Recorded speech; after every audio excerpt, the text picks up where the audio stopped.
Itu tiap pagi serame itu, Bu. Berarti saya masak nasi berapa liter, Bu? Ya kurang lebih 20. Wah, paket. Udah berapa lama jualan, Bu? Yang kali 20 tahun. 30. Ini menjadi nasi uduk paling ramai dekat wali kota Jakarta Pusat ya, Bu ya. Kalau makan paling murah di sini berapa duit, Bu? Paling murah 10.000. Dapat apa aja? Tempe sama orek sama gorengan. Satu hal yang gue suka dari tempat Ibu Mai, gorengannya selalu anget nih. Berarti buka jam berapa, Bu? Buka jam 3 udah buka. Jam 3 sampai jam? Kadang tuh kadang jam 9, kadang jam 10. Tapi pagi banget udah buka jam 3, udah ada yang beli, Bu. Udah ada yang makan kadang-kadang. Bu, aku cobain dulu ya, Bu. Monggo. Terima kasih. Nih, wah, nasi uduk kena sambal kacang. Enak nih. Enak. Walaupun ibunya orang Tegal, bukan orang Betawi, tapi ibunya berhasil bikin nasi uduk yang pulen, wangi, enak.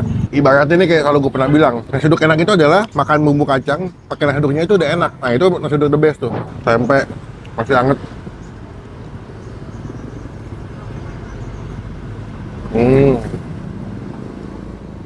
Nih, nasi uduk, tempe orek. Enak anjir.